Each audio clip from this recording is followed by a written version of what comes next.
Hey, my name is Candice Connor. I grew up in Richmond, Virginia, and Washington, D.C.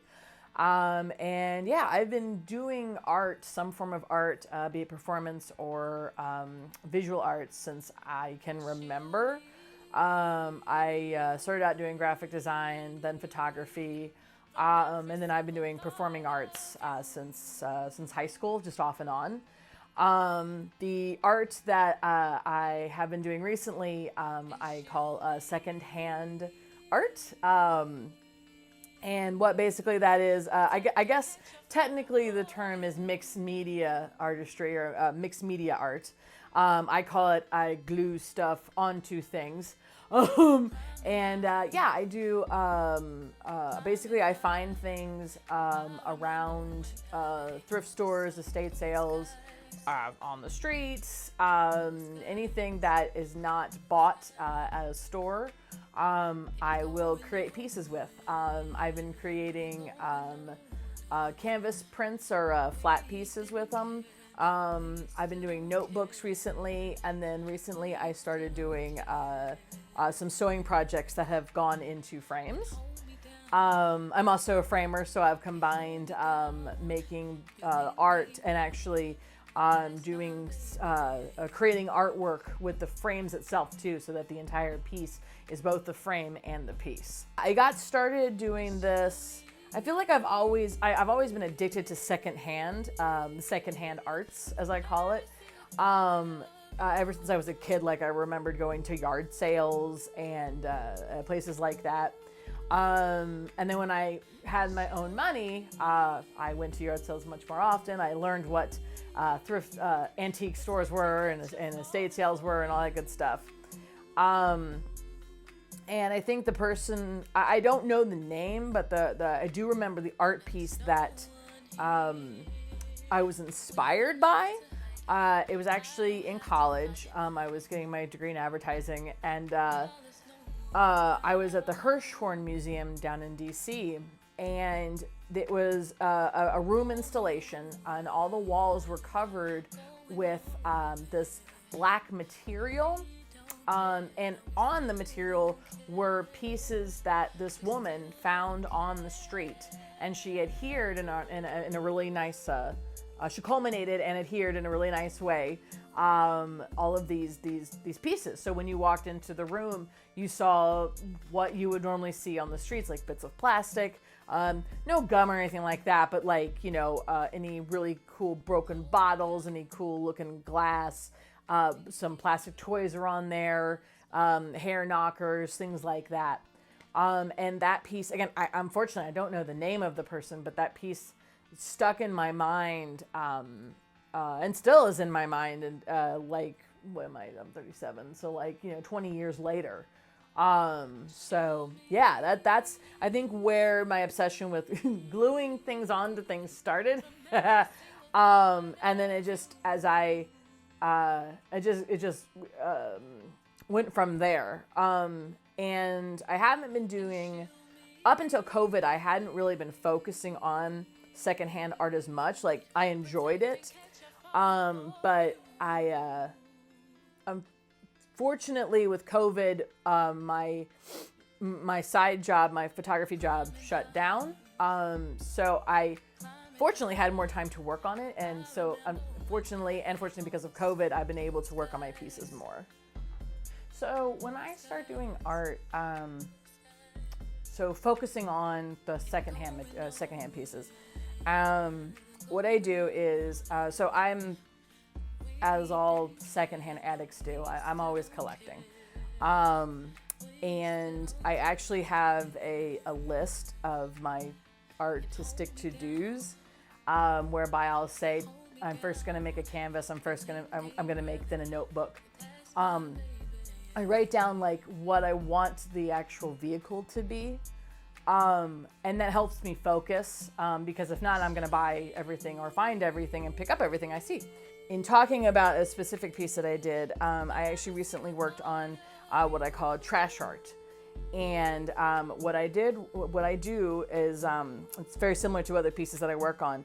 I will bring the canvas, which this particular piece was a board, and I will take, I was holding recycling pieces, so like a pizza box, a couple of cans, so on and so forth, and I will cut up the materials to be able to be placed on the piece. And then I'll just literally start placing them on, see how I want to arrange them, see how it feels, and then I will keep doing that until I feel good about it. Of course, once I start adhering it to the board, some of it will change, and I usually add some more doodads and things that I didn't think I was going to add until I actually started playing with it. And yeah, I basically work on it until I feel that it's done. In terms of telling a story, I actually think the materials do that for me, because they're all secondhand. Even if it's a single-use product, there is a story to it. And especially if it's a secondhand piece, because somebody owned that. So I believe in, and I apologize for anyone who's watching and I mess this up. I do believe in the, I believe it's a Hindu theory, that everything has a life, everything has a soul, and that soul goes with those pieces, goes with whatever that is. So I do feel like I'm not telling the story, but those pieces are. And then the message that I always want to convey with those is, with my pieces, is that just this idea of secondhand awesomeness. We really, in terms of product that's not food, and even sometimes food, like we don't need to, nothing really needs to be purchased anymore as an original piece, you know. Maybe a car, because cars are better when they're new. But as for like clothing, home goods, things like that, nothing else needs to be created. Now I still want new things to happen so people have jobs, but you know, we're throwing so much away. We're a throwaway culture. We throw so many things away that have so many more years left to it to be used. And I'm hoping that my pieces, because every time I have an Instagram, and every time I put my pieces up, I say where they came from, what the pieces were originally. And I guess what I'm hoping is that, you know, yeah, I want someone to buy my piece, that'd be awesome, but I also hope that somebody is looking at that Instagram going, oh, they got that from the brown elephant or whatever. I can also do that. Or with the trash pieces. You know, everybody has the materials that it was a piece of wood and it was things that I ate last week. You know, like everyone has these materials they can create, and hopefully they will. I also want people to also know that, or think that, like, if they can buy a couch that's new or that's used. Buying firsthand is not the first thing you should do. That's my message. I also think that, you know, when you're starting out, I think you're always starting out. I don't think there's ever a time where you're like, I'm beginning and now I'm realized. You know, like even folks who are making lots of money, I feel like they always feel like they're starting out. They're creating new things. Like it's always going to be a beginning. I think that's one of the beautiful things about art, is that you're always learning and always coming up with things. So just always be open for new ideas and let your mind kind of see what it wants to do. Don't ever take an internship or a job that promises that it's just for portfolio. If you're in like design or photography or something like that, and you get the opportunity, make sure that you're either getting paid some form of stipend, or you are at least able to have a working physical proof that you're going to have a book that you're going to be able to walk away with.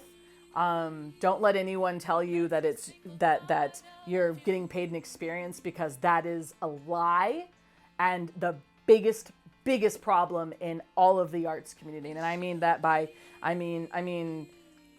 that's actually like a big thing I harp on, like, you know, whether it be for performing arts, for digital arts, for visual arts, make sure that you are walking away with either some form of paycheck or a guarantee that you're going to have a book that's going to get you to the next step.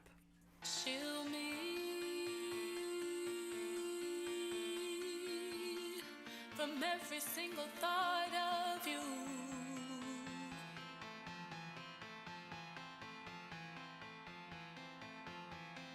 And shield me,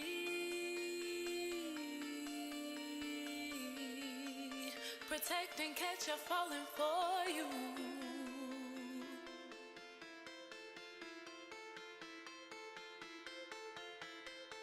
Climbing high,